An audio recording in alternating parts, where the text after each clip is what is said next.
salue dans le précieux nom de notre Seigneur Jésus-Christ. Amen. Alléluia. Amen. Nous nous levons ensemble pour lire la parole de Dieu. Nous allons lire deux passages. Luc 4, 18 à 19 et Marc 5, 24 à 34. Luc 4, 18, 19 et Marc 5, 34, 24 à 34. Nous lisons au nom de Jésus. Amen. Je lis Marc 5, 30, 24 à 34. Jésus s'en alla avec lui, et une grande foule le suivait et l'oppressait. Or, il y avait une femme atteinte d'une perte de sang depuis 12 ans. Elle avait beaucoup souffert entre les mains de plusieurs médecins. Elle avait dépensé tout ce qu'elle possédait et elle n'avait éprouvé aucun soulagement. Mais elle était allée plutôt en empirant. Ayant entendu parler de Jésus, elle vint dans la foule par derrière et toucha son vêtement. Car elle disait, si je puis seulement toucher ce vêtement, je serai guérie. Au même instant, la perte de sang s'arrêta. Et elle sentit dans son corps qu'elle était guérie de son mal. Jésus connut aussitôt en lui-même qu'une force était sortie de lui. Elle se retourna au milieu de la foule. Il dit, qui a touché mes vêtements? Ses disciples lui dirent, tu vois la foule qui te presse et tu dis qui m'a touché. Il regardait autour de lui pour voir celle qui avait fait cela. La femme effrayée et tremblante, sachant ce qui s'était passé en elle, vint se jeter à ses pieds et lui dit toute la vérité. Mais Jésus lui dit, ma fille, ta foi t'a sauvée, va en paix et sois guérie de ton mal. Amen. Nous allons encore lire Luc 4, verset 18-19. Je lis dans le nom du Seigneur. 18. L'Esprit du Seigneur est avec moi, parce qu'il m'a oint pour annoncer la bonne nouvelle aux pauvres. Il m'a envoyé pour guérir ceux qui ont le cœur brisé, pour proclamer aux captifs la délivrance et aux aveugles le recouvrement de la vue, pour envoyer libres les opprimés, pour publier une année de grâce du Seigneur. Amen. Amen. Nous pouvons nous asseoir. Nous sommes en train d'étudier le grand thème que j'ai intitulé « La puissance de Dieu en action dans le ministère de Jésus ». En fait, ce passage de Luc 4, 18 à 19 explicite bien le cahier des charges de Jésus. C'est-à-dire Jésus est venu ici sur terre pour faire deux choses. Pour sauver le monde de ses péchés. Mais il est aussi venu pour guérir les maladies et délivrer les opprimés. Voici en résumé la feuille de route de Jésus. Ce passage que nous venons de lire nous raconte la guérison d'une femme souffrant d'une maladie de perte de sang depuis 12 ans. Cette femme perdant du sang est l'image de chaque personne s'interrogeant sur sa propre fragilité. Bien-aimés dans le Seigneur, cette histoire nous rappelle une grande vérité, laquelle nous sommes fragiles. Nous sommes fragiles. Qui que tu sois, tu es fragile. Nous sommes vulnérables. Souvent, nous nous posons des questions. Nous aimerions tous être en bonne santé. Mais des fois, sans le vouloir et sans le choisir, les maladies nous attaquent. Les maladies nous terrassent. Et souvent, nous nous posons des questions. Oh, pourquoi? Et quand c'est très compliqué, nous rendons Dieu responsable. Nous disons, oh Dieu, pourquoi moi? Pourquoi moi? Oui, c'est une question difficile à comprendre et à gérer. Quand on traverse une situation inconfortable de souffrance, nous savons tous bien que quand une maladie entre dans une maison, ça déstabilise toute la maison. Mais cette vulnérabilité et cette fragilité de l'être humain devrait nous pousser à nous accrocher à Dieu. Parce que c'est Dieu qui est la source de la vie. C'est lui qui est Yehovah Rapha, qui nous guérit de toutes nos maladies. Nous ne devons pas nous décourager. Et ne soyons pas comme les gens autrefois et même aujourd'hui, qui voient les gens qui sont malades et qui commencent à raconter des histoires. Certains croient que quelqu'un est malade parce qu'il a péché ou bien qu'il a fait quoi que ce soit. Ce n'est pas toujours ça. Il y a des maladies qui tombent sur nous avec des objectifs. Surtout avec Dieu, il permet que les maladies nous atteignent pour nous détruire, pour nous enseigner. C'est le premier but. Deuxièmement, il permet que la maladie nous atteigne et nous fragilise pour que la gloire de Dieu soit manifestée. Premièrement, instruction. Quand nous nous organisons trop, chaque fois Dieu nous donne un coup de poing sur la tête pour que nous puissions nous humilier, pour que nous puissions reconnaître qu'il est Dieu. Bien-aimés dans le Seigneur, nous devons vraiment faire attention. Dieu nous aime, et quand je dis ceci, ce n'est pas à dire que Dieu nous inocule des maladies. Non. Dieu ne nous inocule pas des maladies, mais Dieu est Yehovah Rapha. C'est lui qui nous guérit de toutes nos maladies. Mais quelquefois, Dieu permet que des maladies nous atteignent. Ici, je suis en train de souligner notre fragilité et notre vulnérabilité.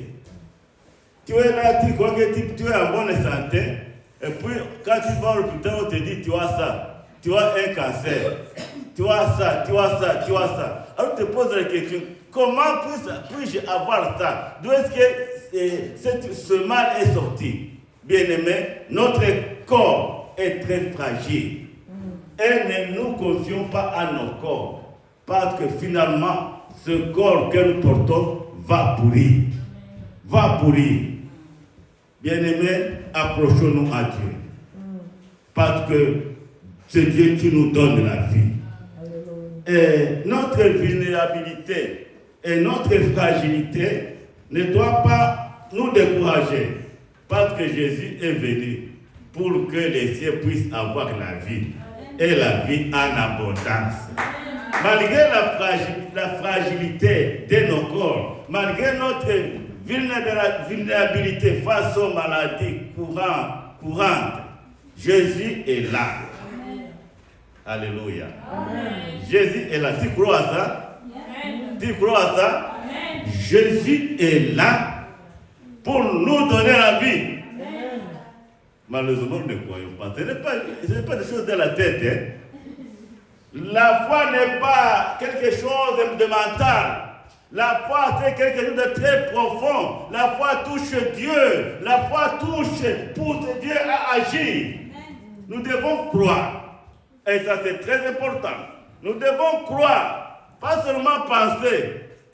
Souvent, nous confondons la foi avec nos idées. Non, la foi ne sont pas tes idées. La foi doit être fondée sur la parole de Dieu, sur la promesse de Dieu. Alors beaucoup de gens ont une foi mentale. C'est la raison pour laquelle les gens n'avancent pas. La foi mentale, la foi de la tête, pas la foi du cœur. Bien-aimés dans le Seigneur, je dis où Dieu ne change pas. Il est le même hier, aujourd'hui et éternellement. Nous devons dépasser ce stade de foi mentale pour avoir ce qu'on appelle la foi vivante. Et chacun doit se poser cette question. Est-ce que vraiment ma foi est vivante? Ou bien ma foi est mentale, naturelle, comme celle que possèdent les démons et Satan? Oui, tu crois que Dieu existe?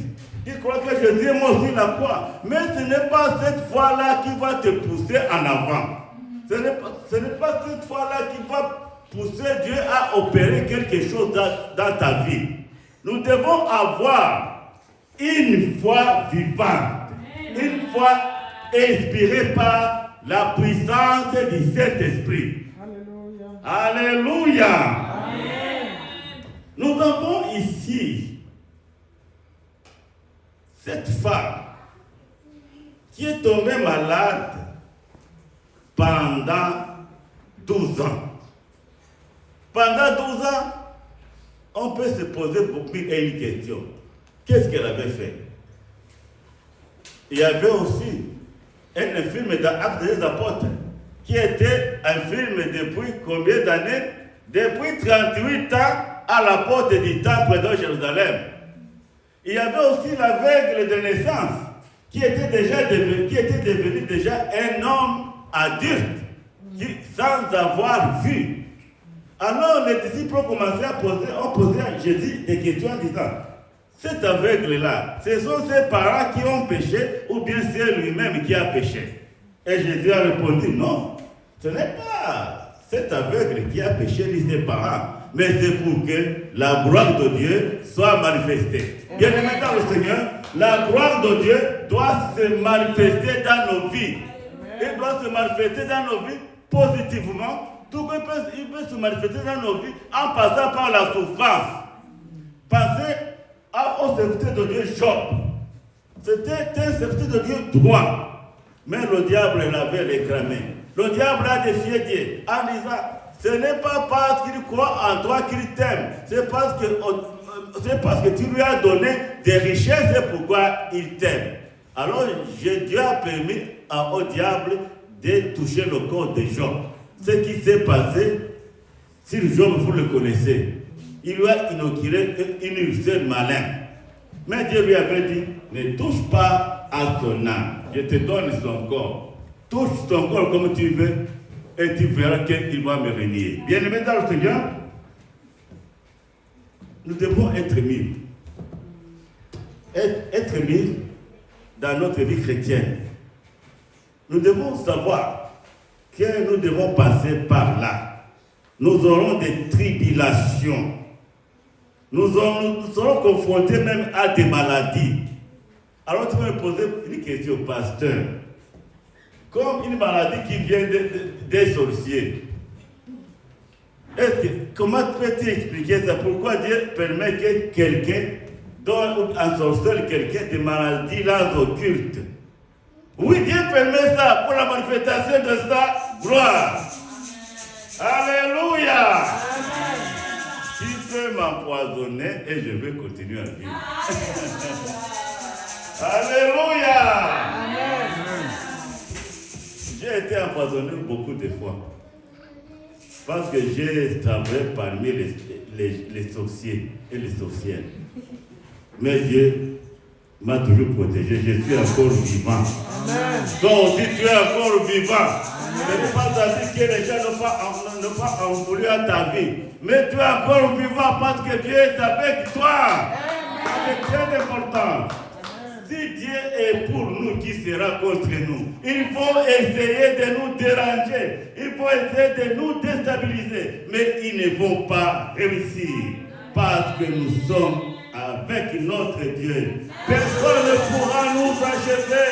Quand Dieu n'a pas encore prononcé, n'a pas encore dit son dernier mot, personne ne pourra nous vaincre. Nous serons toujours vainqueurs. Quelles que soient les circonstances, quelles que soient les situations.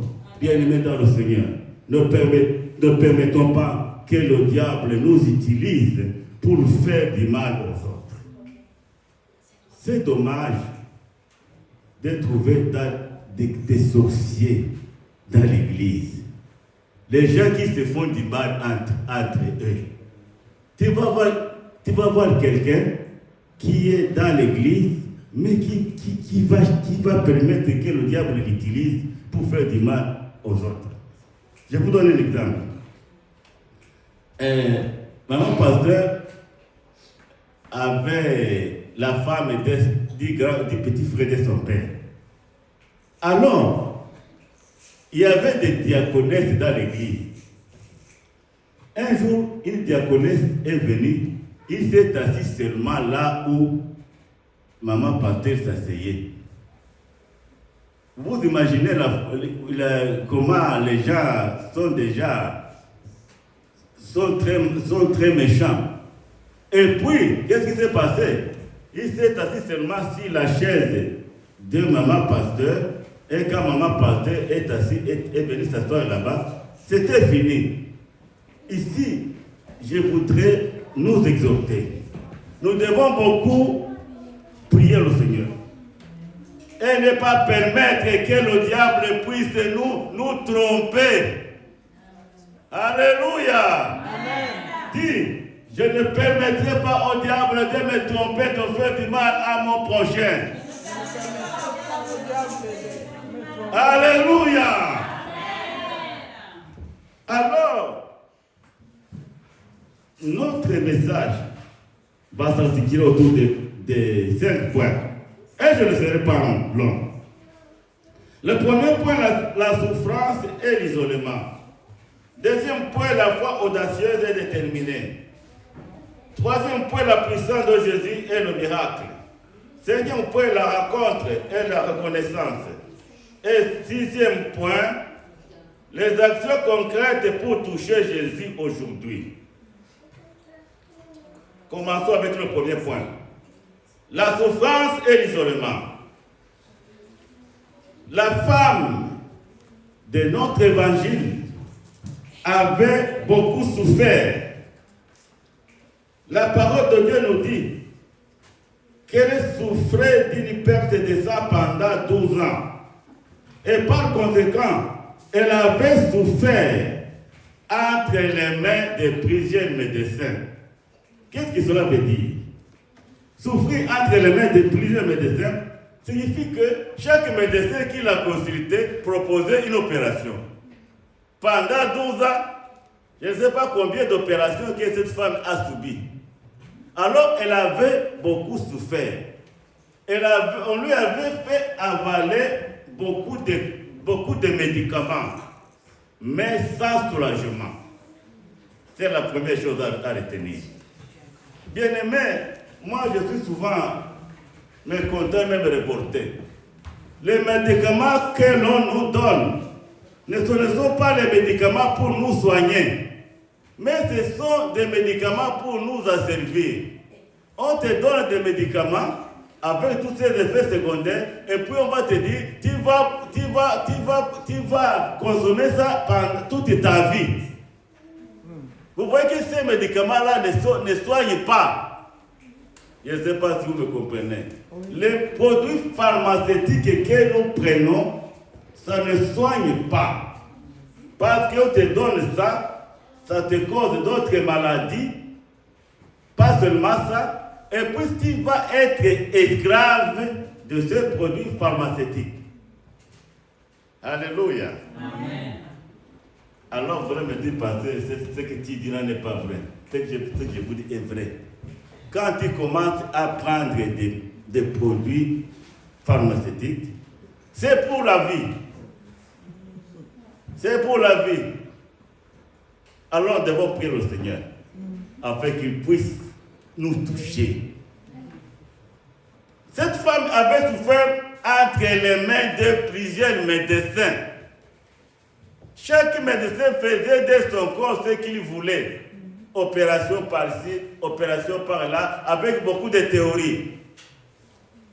Et Ce n'était pas seulement ça son problème, mais aussi sa condition la rendait. Sa condition la rendait rituellement impure, selon la loi de Moïse, dans Lévitique chapitre 15, verset 19 à 33. Ainsi, la maladie dont elle souffre est source d'exclusion sociale et religieuse. Alors, vous voyez encore un autre problème auquel cette femme était confrontée. C'est l'exclusion sociale et religieuse. Parce que selon la loi de Moïse, une femme qui souffrait d'une perte de sang et pendant longtemps, elle devenait impure. Alors, cette femme était exclue dans la société. Elle ne vivait pas avec les autres. Même ses enfants, même son mari. Elle était vraiment reléguée dans un isolement complet. Peut-être qu'elle habitait dans des maisons abandonnées quelque part. Elle ne pouvait pas aller au temple pour adorer. Non, parce qu'elle était devenue impure. Même sa propre famille, oui, pensait à lui, mais ne pouvait plus l'approcher. Même ses enfants ne pouvaient plus l'approcher parce qu'elle était qualifiée d'impure. Mais alors, et nous sommes au deuxième point, elle a entendu parler de Jésus. Et ça, c'est très important. C'est ici, nous voyons une foi audacieuse et déterminée. Ayant entendu parler de Jésus, une pensée courageuse germe dans son esprit. Écoute cette pensée. Si je puis seulement toucher son vêtement, je serai guéri. Alléluia. Si je pouvais seulement toucher son vêtement, je serai guéri. Bien-aimé, c'est ça la foi. La foi vient de ce qu'on entend, et ce qu'on entend vient de la parole du Christ. Et ça, c'est très important. Si je pouvais seulement toucher son vêtement, je serais guéri. C'est ainsi qu'il a décidé d'abandonner ses anciens médecins et a envisagé un nouveau projet. Alléluia. Amen. Nous devons toujours envisager un nouveau projet avec le Seigneur Jésus. Amen. Elle a envisagé un nouveau projet. Un nouveau projet. Ainsi, est allé, qui consistait à aller vers Jésus et à toucher seulement son vêtement. Matthieu 11, 28, il nous dit: à vous tous qui êtes fatigués et chargés, venez à moi et je vous donnerai du repos. Tu traverses peut-être une situation difficile. Tu as une maladie qui ne guérit pas. Jésus t'invite à venir à lui. Il dit: venez à moi et je vous donnerai du repos. Nous avons besoin du repos. Pas seulement du repos du point de vue spirituel, mais aussi du repos du point de vue physique. Parce que Jésus est venu guérir, est venu proclamer la délivrance. Jésus est venu guérir les malades. Jésus est venu opérer des miracles. Jésus est venu ici sur terre pour toi et pour moi. C'est une vérité que nous devons nous tous savoir. Là où tu es, dis-toi en toi-même: Jésus est venu pour moi. Jésus est venu pour moi. Jésus est venu pour me délivrer de toute maladie qui ronge et fragilise mon corps. Mais ça ne doit pas être dans la tête, pas mental. Ça doit être profond. Tu dois sentir que Jésus est venu pour toi. Et tu dois t'approprier de Jésus. Bien-aimés, approprions-nous de Jésus. Oui, il y a des gens qui prennent le sang de Jésus comme une baguette magique. Tu vas voir même un père qui va dire: le sang de Jésus au nom de Jésus. Ce n'est pas une baguette magique. Nous devons nous approprier de Jésus. Tu dois t'approprier de Jésus comme ton trésor. Si tu t'appropries de Jésus, ce qui va sortir de toi sera la parole de Jésus. Jésus va opérer par toi, en toi et à travers de toi. Et ça, c'est très important. Nous devons faire tout pour nous approprier de Jésus. Comme je vous disais, il est là, à côté de toi. Il n'est pas loin. Sa présence est effective. Partout, même dans ta maison, Jésus est là. Jésus est là. C'est la première chose et la chose la plus importante, c'est de croire seulement. Croyons seulement. Et nous allons voir Jésus agir dans nos vies et à travers nous. Oui, atteindre Jésus, ce n'est pas facile. Il y avait des obstacles. Mais malgré les obstacles à surmonter, elle a pris son courage de deux mains, s'est faufilée dans la foule et touché le vêtement de Jésus. C'est ça qu'on appelle un acte de foi. Bien-aimés dans le Seigneur, la foi est une action. La foi est un engagement qui nous met en contact avec la puissance de Dieu. La foi est un engagement qui nous met en contact avec la puissance de guérison. En d'autres termes, la foi est la clé qui ouvre la porte du monde surnaturel de Dieu. Tu veux voir les miracles de Dieu, tu dois avoir une foi vivante. Alléluia. Pas seulement une foi vivante et agissante. Amen. Une foi vivante et agissante. C'est cette foi-là qu'il nous faut. Avec la foi vivante et agissante, nous allons ouvrir la porte du monde, du surnaturel de Dieu. Nous allons voir des choses que les autres ne voient pas. Nous allons même percer et voir ce qui est au-delà du voir naturel. Bien-aimés dans le Seigneur, il a laissé à chacun cette clé. Tu as la clé et tu dois utiliser cette clé. Tu dois toucher Dieu par la foi. La foi est indispensable dans notre relation avec Dieu et aussi dans notre vie chrétienne normale. Je vais vous donner quelques exemples. Des gens qui ont appliqué la foi, qui ont pratiqué la foi dans leur vie. Nous avons premièrement Lazare. À la tombe de Lazare, quand Jésus était arrivé, Marie lui a dit, il sait déjà. Jésus lui dit, je suis la résurrection de la vie. Jésus est la résurrection et la vie. Mais Marie lui dit, non, Seigneur, oui, ton frère ressuscitera. Mais il dit, Marie dit, oui, je sais qu'il ressuscitera, mais il ressuscitera au dernier jour.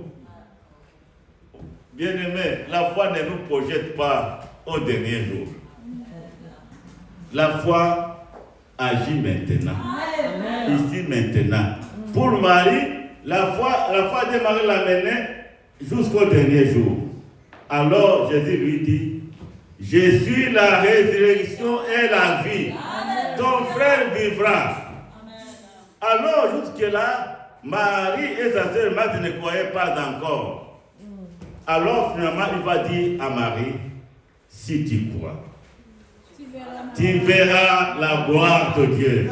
Si tu crois, tu as prié, tu as jeûné pendant beaucoup de temps, tu as fait beaucoup de choses, tu as même donné beaucoup de monde, c'est bon, mais Dieu te dit seulement, si tu gloire. Dis-le, si tu crois, tu verras la gloire de Dieu. Dieu va te manifester à toi. Dieu va opérer des miracles dans ta vie. Si nous croyons seulement, croyons seulement, Dieu est là, Jésus est là, et il est prêt pour se manifester à nous, pour nous montrer sa gloire. Amen. Crois seulement. Crois seulement. Crois seulement. Crois seulement. Tout est possible. Crois seulement. Crois seulement. Crois seulement. Tout est possible. Car Jésus est là. Alléluia. Crois seulement. Car tout est possible. Car Jésus est là. Bien que nous avons besoin de le voir physiquement, nous voulons bien voir Jésus physiquement en train de marcher. Nous voulons bien voir Jésus se lever à nous dans des rêves et des songes. Moi, je ne sais pas ça que je veux. Mais moi, je sais seulement que Jésus est là. Il est là à côté de moi. Il m'attend quand j'ai pris. Il fait sur moi. Et ça, c'est très important. Nous devons croire. Amen. Et un deuxième exemple, c'est le centurion romain qui a demandé à Jésus de guérir son serviteur. Mais n'a pas jugé nécessaire que Jésus entre dans sa maison. Il a demandé à Jésus, dis seulement un mot. Alléluia. Dis seulement un mot. Il n'a pas voulu que Jésus entre dans sa maison pour lui donner des bénédictions. Aujourd'hui, si tu rencontres Jésus, tu ne vas pas l'amener chez toi. Tu vas chercher à confisquer Jésus. Mais Jésus ne serait pas confisqué.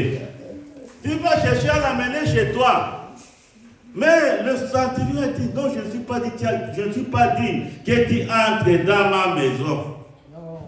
Dis un mot seulement. Dans ta prière, quand tu as un problème, dis à Jésus, oh Jésus, dis un mot seulement. Et la situation va se décanter.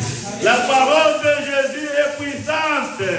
La parole de Jésus transforme. La parole de Dieu, la parole de Dieu, même les morts, à la tombe de Lazare, il a dit, Lazare, sors. Voici le mot que Jésus a dit à la tombe de Lazare. Lazare, sors. Alléluia. Il n'a pas gêné pendant 30 jours. Il n'a pas beaucoup crié comme nous crions souvent quand nous prions. Il a prononcé un bout de phrase. Lazare, sort. Alléluia. Bien-aimé, la parole de Dieu est puissante. La parole de Jésus est puissante.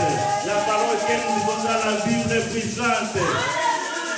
Il est puissant, de bon expérimenter la puissance de la parole de Dieu. Le centurion savait que la puissance, le mot qui sort de la parole de Jésus, regorgeait une puissance inimaginable. Il dit un mot seulement, et mon serviteur sera guéri.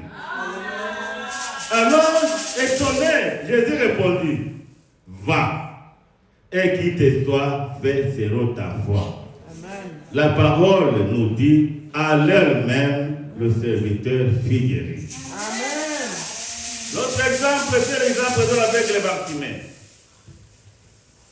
L'aveugle Bartimée avait entendu aussi que Jésus passait par là, mais lui, il s'est levé, il a commencé à crier. Seigneur, Jésus, fils de David, aie pitié de moi. Les gens n'ont pas voulu entendre cette doléance de Bartimée. Ils l'ont repoussé, tu nous déranges, toi. Mais Jésus avait entendu la voix de Bartimée. Bien-aimé, même dans le brouhaha de ce monde, même au marché, crie à Jésus. Même au marché, crie à Jésus dans ton cœur. Crie à Jésus. Les gens vont sentir que tu les gênes. Mais Jésus va t'écouter. Alors Jésus a dit à ses disciples qui l'auraient poussé, appelle-le. Et quand Bartimée était arrivé, qu'est-ce qui s'était passé? Quand Bartimée était arrivé, il lui a dit, que veux-tu que je fasse pour toi? Jésus a toujours posé cette question. Parce qu'il y a des gens qui sont là, trop durs. Ils veulent imposer à Jésus ou bien imposer ce qu'on va faire pour eux. Mais Jésus lui demande, qu'est-ce que tu veux que je fasse pour toi? Alors, il lui dit que je découvre la vie. Alors, à ce moment même, Bartimée ouvre ses yeux, commence à voir. Et Jésus lui dit, ta foi t'a sauvé. Ici, je vais souligner une chose. Dans tous les miracles de Jésus, vous allez trouver les démons.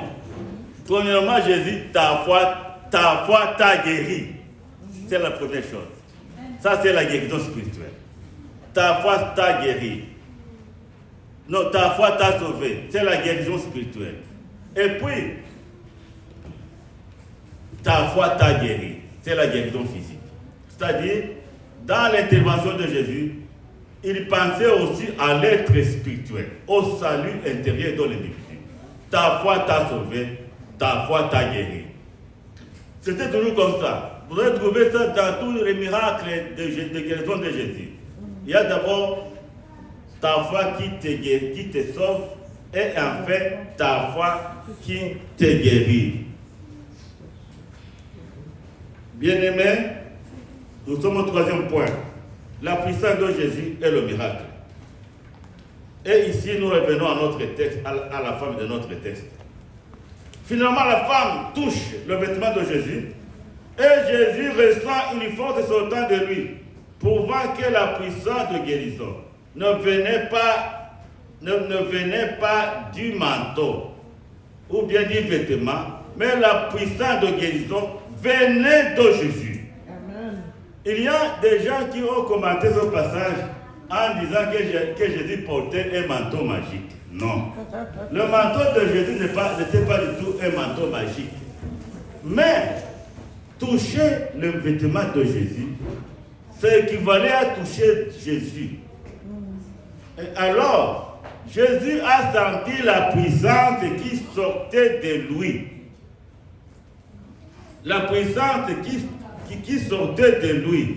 Et a demandé, qui m'a touché? Et cette question a poussé la femme à se manifester. Et nous sommes au quatrième point, la rencontre et la reconnaissance. La femme effrayée se jeta aux pieds de Jésus et confessa tout. Bien-aimés, la confession est indispensable. Nous devons confesser. Ne gardons pas des secrets jusqu'à notre mort. Nous devons confesser tout le mal que nous avons fait durant notre vie. Nous devons confesser nos péchés à Dieu. Alors ici nous disons, la femme confessa tout. L'auteur des évangiles n'a pas expliqué le tout. C'est-à-dire qu'il confessa tout, elle a confessé tous ses péchés. Il y a des gens qui font semblant de confesser, mais ils confessent des choses superficielles. Mais Dieu veut que nous confessions tout pour avoir la guérison complète. Nous devons tout confesser. Ici, la femme confessa tout. Et Jésus lui dit, ma fille, ta foi t'a sauvée. Va en paix. Deuxièmement, et sois guéri de ton mal complètement. Alléluia. Amen. Cinquième point.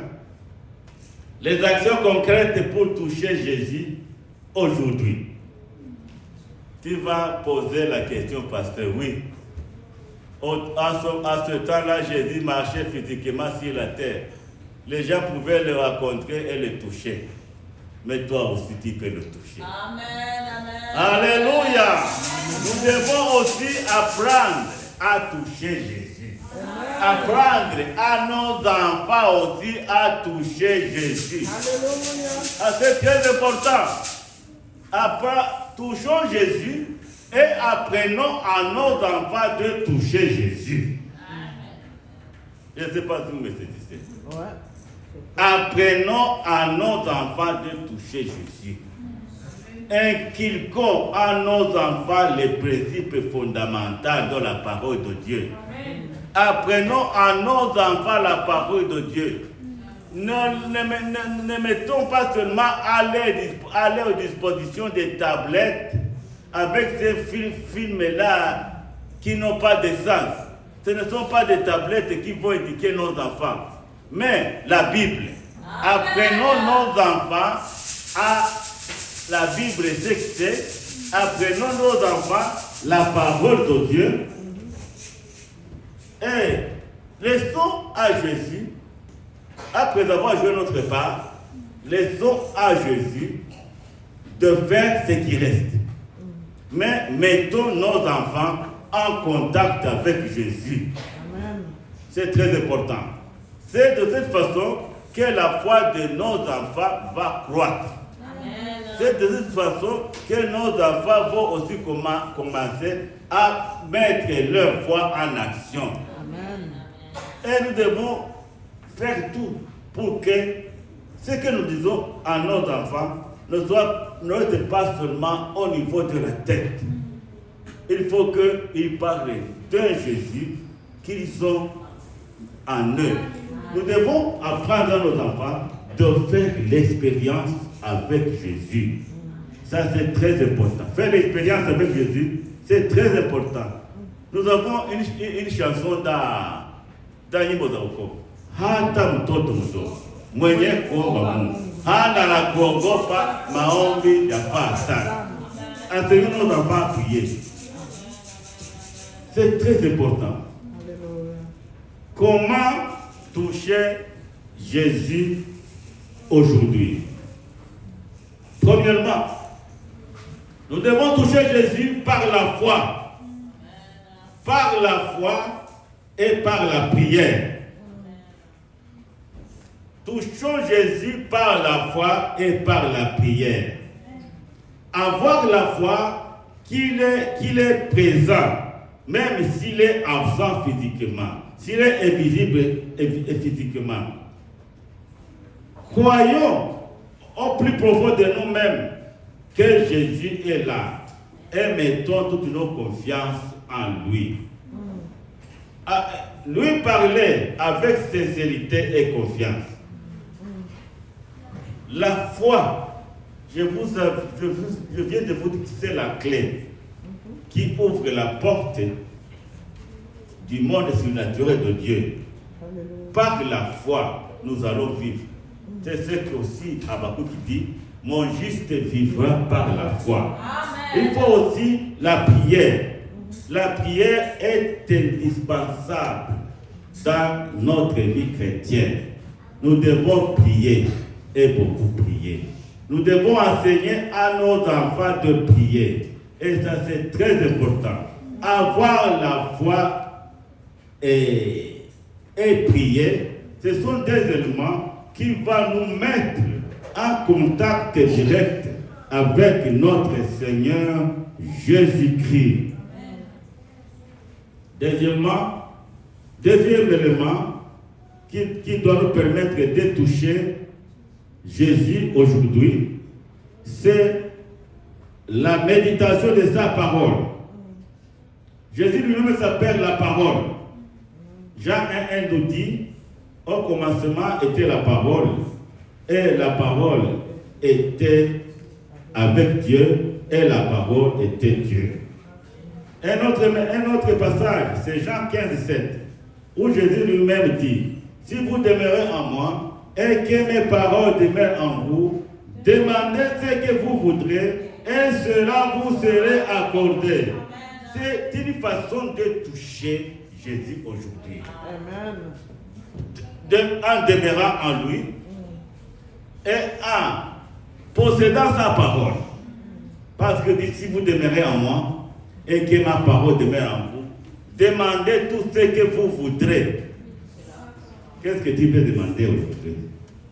Tu veux demander quoi? Tu veux demander quoi? Eh, diacre. Qu'est-ce que tu veux demander à Jésus maintenant? Hein?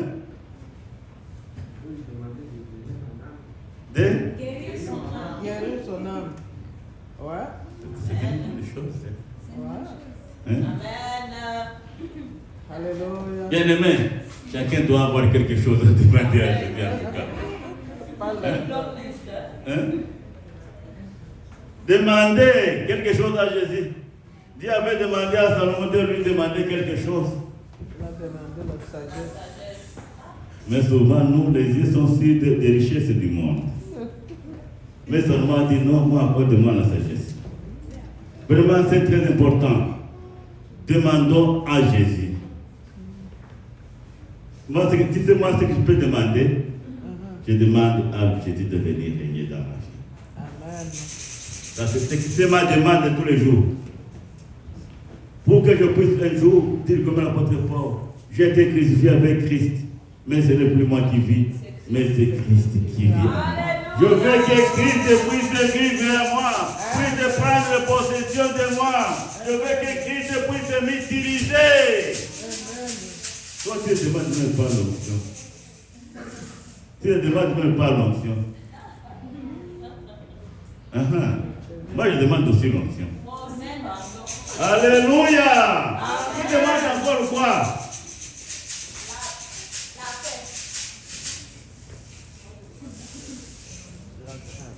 Bien-aimé dans le Seigneur, il y a beaucoup de choses à demander. Mais nous devons avoir des discernements pour savoir ce que vraiment nous devons demander. Oui, tu as des problèmes.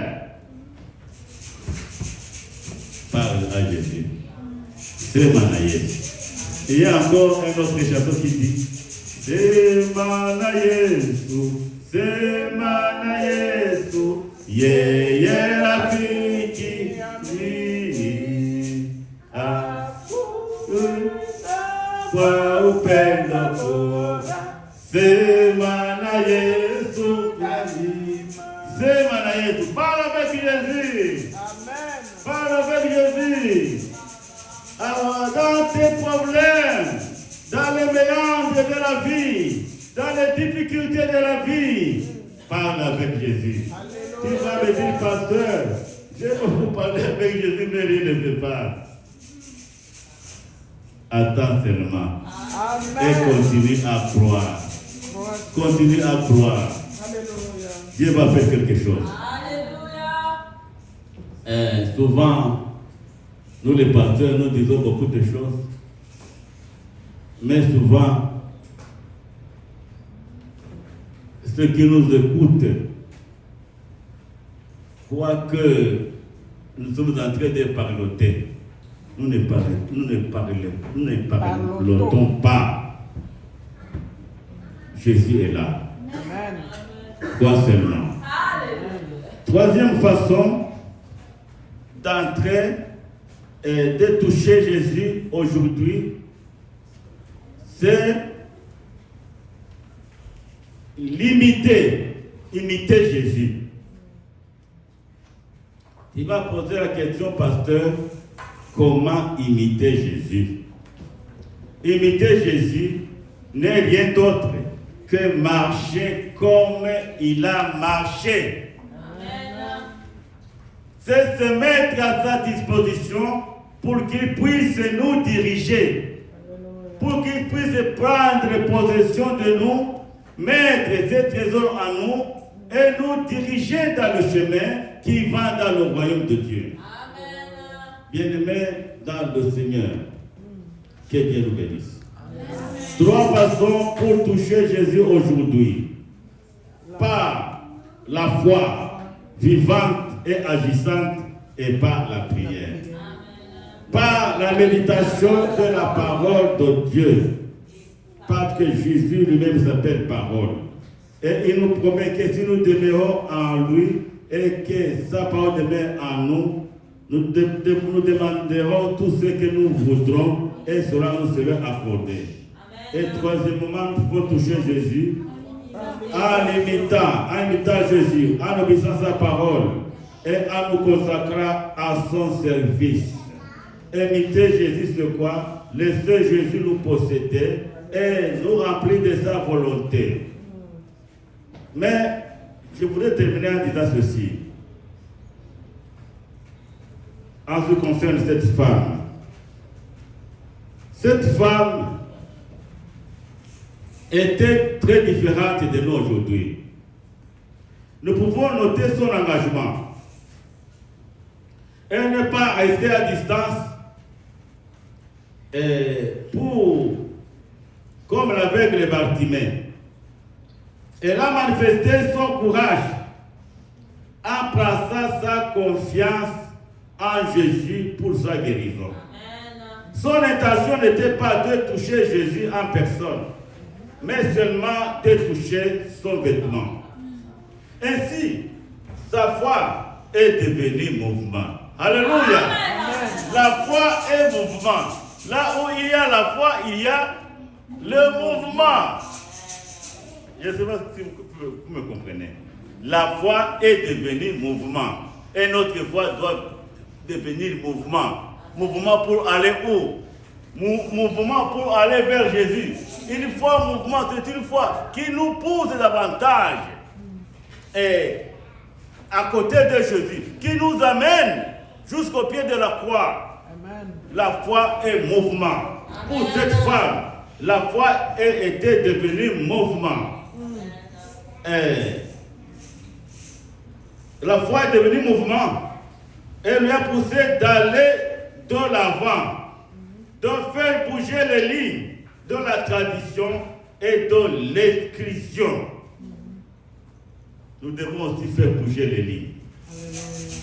Le diable fait nous apprivoiser, nous empêcher d'avancer pour saisir les trésors que Jésus a prévus pour nous. Mais la foi doit atteindre ce niveau. La foi mouvement, la foi qui avance, la foi qui fait bouger les lignes de la tradition, de l'écriture et de la distraction. Il a fait bouger les lignes et a touché le vêtement de Jésus. Le royaume de Dieu est forcé et ce sont les violents qui s'en emparent. C'est aussi ce que Jésus attend de nous. Plaçons en lui notre confiance et permettre à sa parole de nous libérer et pouvoir avancer dans notre spiritualité. Alléluia. Bien-aimés, que Dieu nous bénisse. Amen.